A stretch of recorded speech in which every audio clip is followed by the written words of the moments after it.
Welcome back to the Deep Dive. We're here today to really wrap things up on atomic habits. That's right. James Clear's book. We've got our notes out, ready to pull out those last really crucial bits of wisdom. Yeah, how to actually make these things stick. Move beyond just, like, good intentions. Exactly. We've been through the 4 laws, make it obvious, attractive, easy, satisfying, done a pretty deep dive on those already. We have. So now it's about the long game. How do you keep it going? How do you handle getting stuck? And keep improving, right? That continuous engine. Precisely. Giving you those actionable takeaways, those aha moments. Low-dose. So let's dive in. Chapter 18 is up first. The truth about talent, when genes matter and when they don't. What's the core idea here? Well, what jumped out at me right away was how Clear separates, what genes might suggest versus where habits actually lead you. It's not, like, set in stone. Mm-hmm. He even quotes Gabor Mate. Genes can predispose, but they don't predetermine. That feels pretty significant, doesn't it?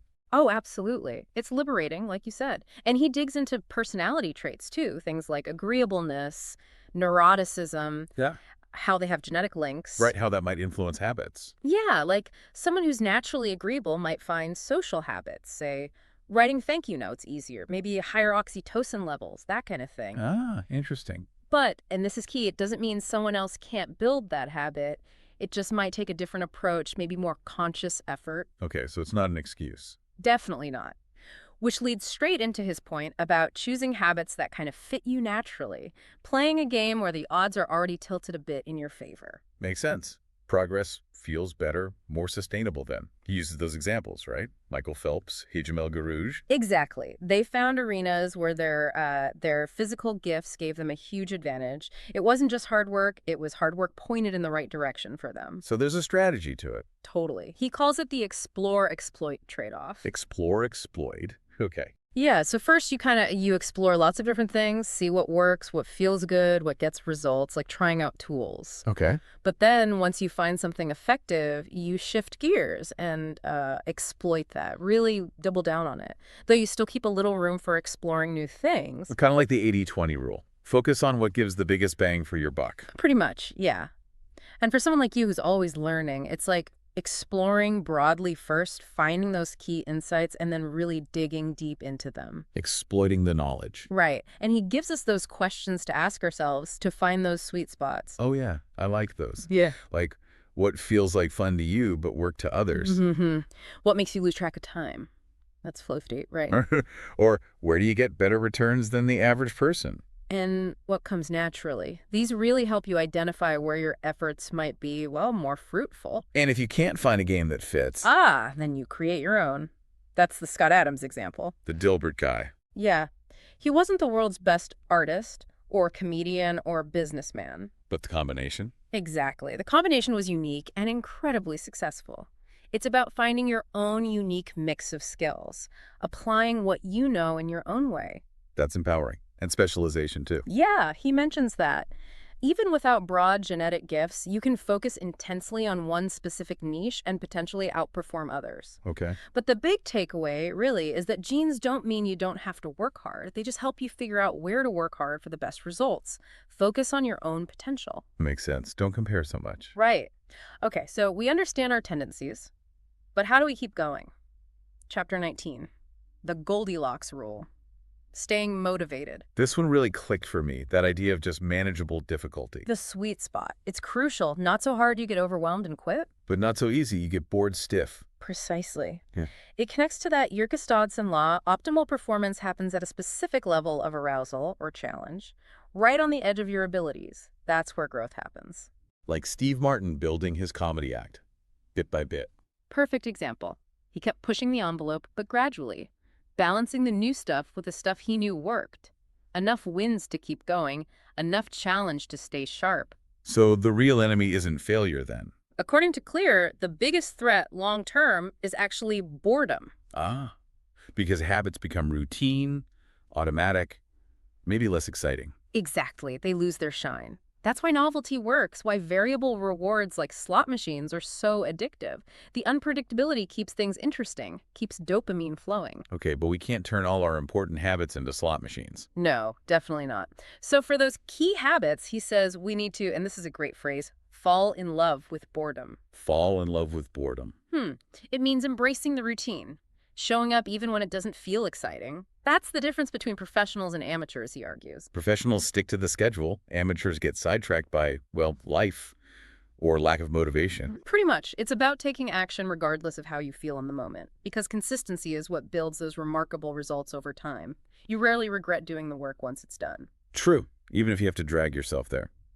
Okay, that leads us to the final main chapter, chapter 20, and the title is kind of provocative. The downside of creating good habits.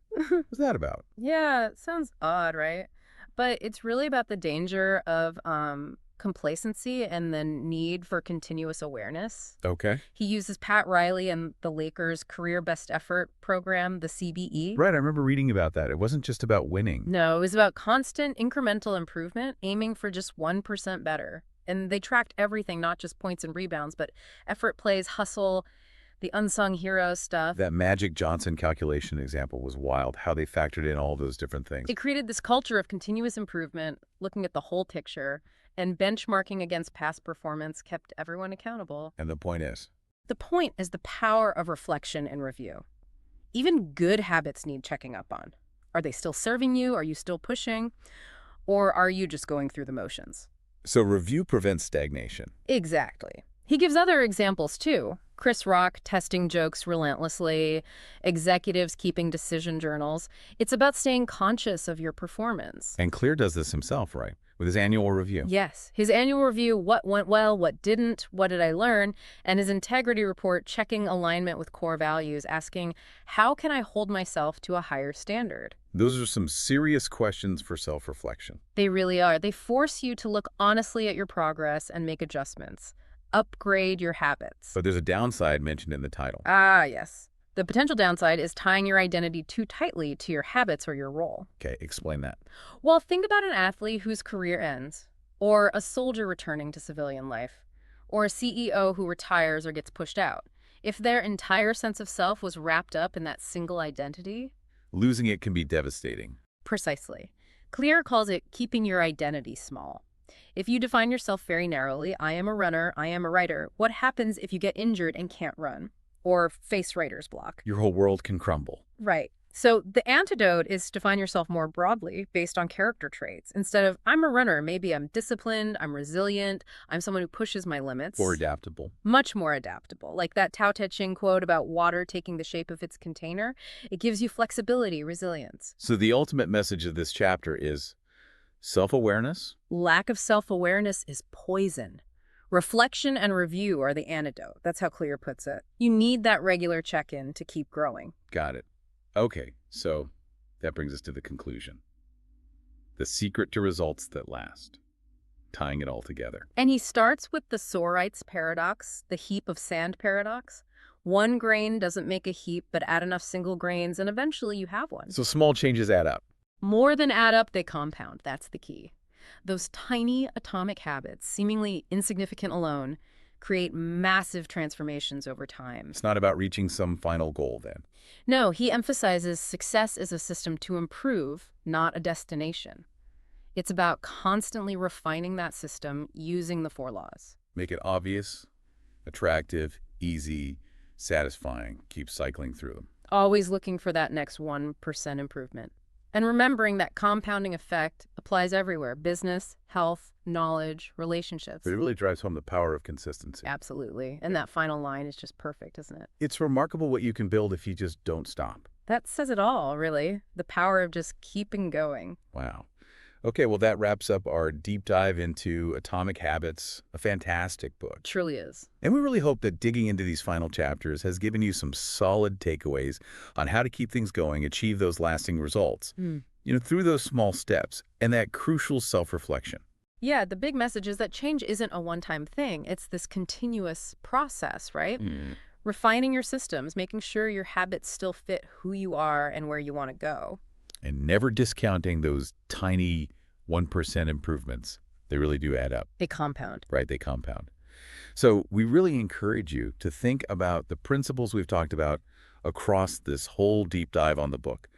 How can you apply them? What's one small habit you could tweak today? Or maybe what's an area you could explore, just explore, that might align better with your natural strengths? Good questions. Yeah. That's the stuff that keeps you growing. Definitely. Well, thank you so much for joining us on this deep dive. We're always digging into new material, looking for those aha moments for you. Always learning.